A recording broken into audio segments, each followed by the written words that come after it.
Okay, before I actually start this video, I'm just gonna let this video play first.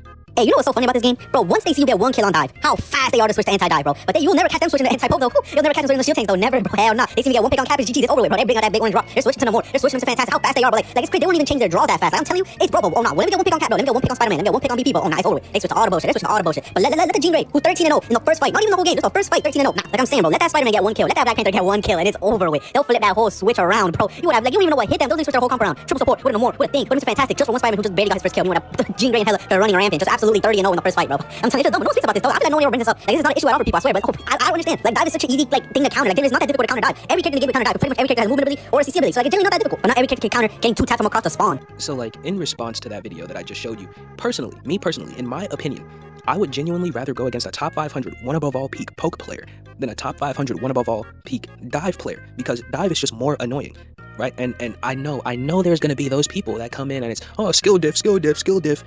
It's not a thing about skill. If a person is good, they're just good. Being good doesn't equal annoying automatically. It's about mechanical design of the characters. Dive's mechanical design is more annoying than poke, and that's all there is to it.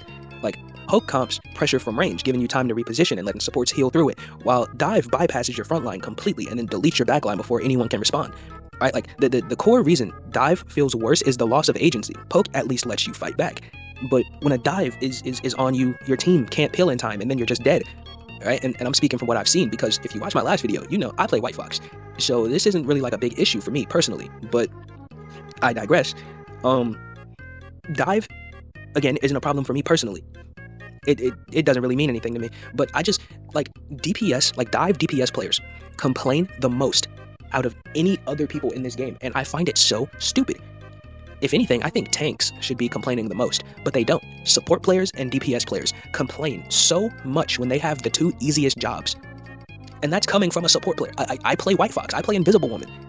I think tanks should be the one complaining, because as a tank, if you don't have good healers, you can't do your job effectively. If you're a support, regardless of your DPS or your tanks, you can still do a semi-good job because your job is to support. So as long as you are supporting, you're fine. As a DPS, your only thing is to get kills. That's all there is to it. I don't understand the complaints. I think DPS players just want so much. They want so much.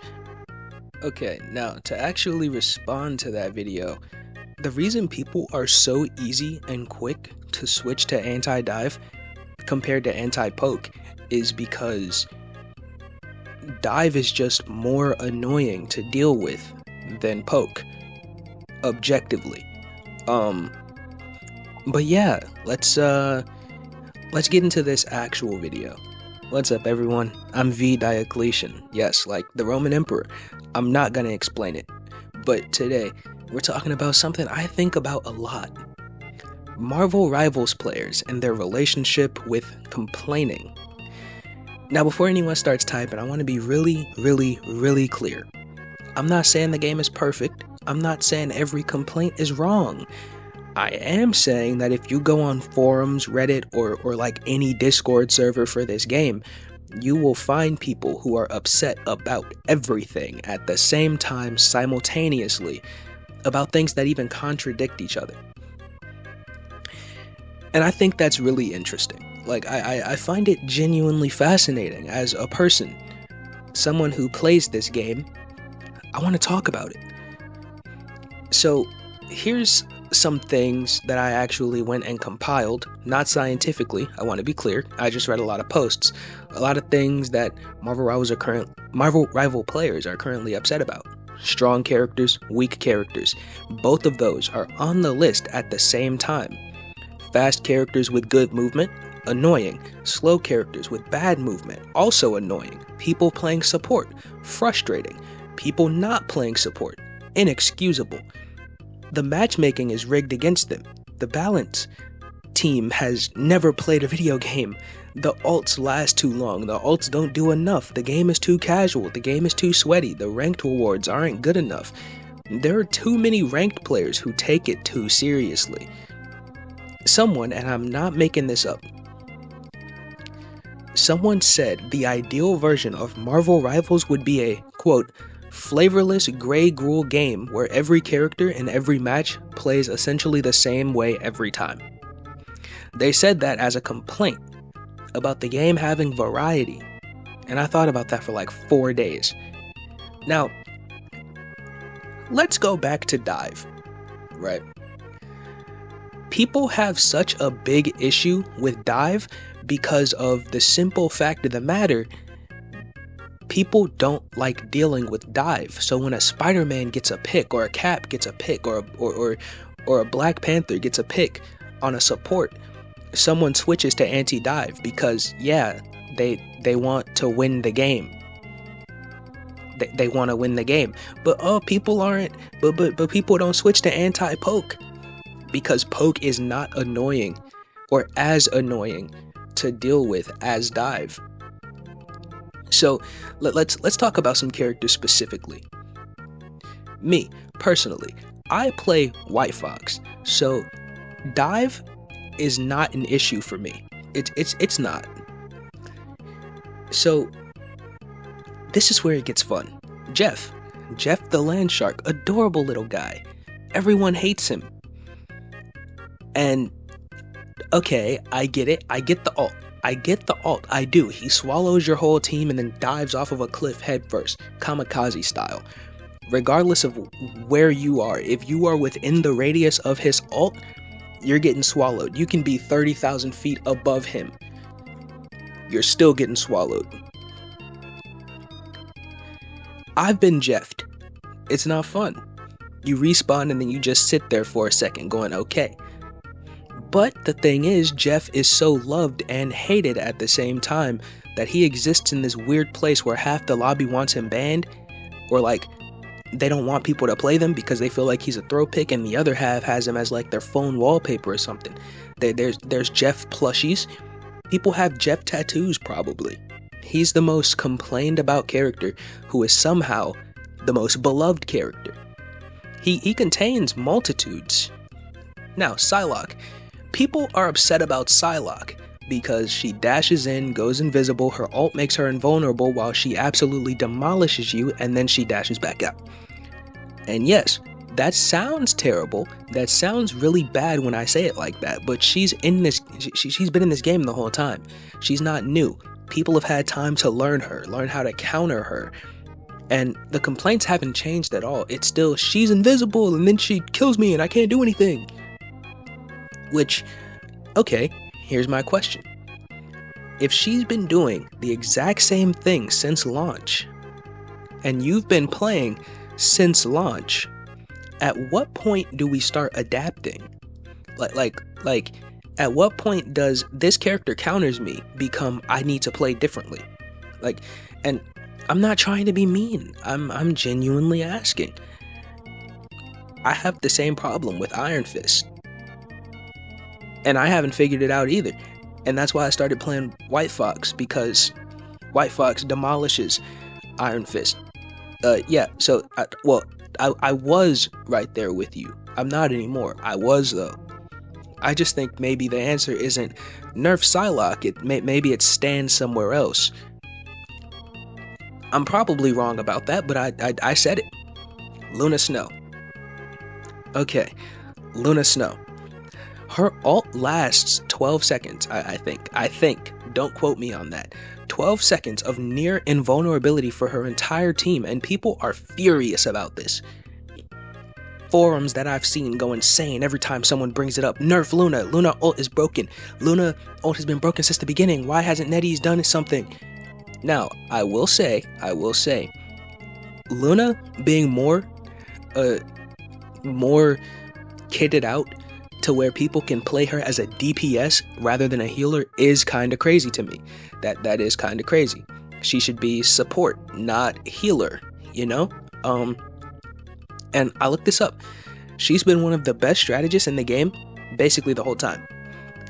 She's been top 5, I'd say, whole time. And she's not 5, 4, or 3. People have been mad about her since season 1, since season 0. But here's what I've noticed.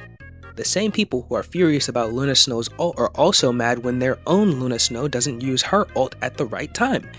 Like, the complaint flips completely based on which side of it you're on. If the enemy Luna uses her ult broken, overpowered, needs a nerf. If your Luna uses her ult wrong, our healer is useless. I can't believe this. Why do I get these teammates? It's the same ability. It's the same 12 seconds. Don't quote me on that. It just feels different depending on whether you're the one dying during it. And I think that's actually really human. I think that makes complete sense. I just also think it means maybe we should calm down a little bit. Now, if we're moving on to matchmaking, right? The matchmaking, I have to talk about the matchmaking. This is the one thing that gets me most, because the logic involved, it's really something. The complaint is that matchmaking is rigged, that the game is intentionally forcing you to lose after you win a few games, that there's some hidden system designed to keep you at a 50% win rate on purpose. Okay, so the game is rigged to make you lose, and the enemy team is full of smurfs who are better than everyone in the lobby, and your own teammates are bad players who don't know what they're doing. All three of those things at the same time in the same game. If the matchmaking is so good that it's intentionally engineering your losses, it's also simultaneously bad enough to put smurfs in your lobby and fill your teammates with players who can't compete. The matchmaking is both omnipotent and terrible at the same time. I'm not a game developer, but I don't know how matchmaking works. Maybe it is kind of rigged a little. I genuinely don't know, but I feel like it probably can't be both an evil genius and completely incompetent. It's either one or the other, you know? Pick a lane. Now, okay, the balance team. Someone said, and again, real quote, "This is actually the worst balance team in the history of gaming." The history of gaming. Not, I think they could do better, not this patch wasn't great. The history of gaming. And I want to ask, have you ever played other games? Because I've played other games. I've played a lot of other games. I've been through the balance patches in other games that made me feel like actual grief. Like I went through stages, denial, anger, bargaining. I've lost characters I love to patches that turned them into unplayable jokes. Human Torch. NetEase does patches pretty regularly. They communicate, they add characters semi-constantly.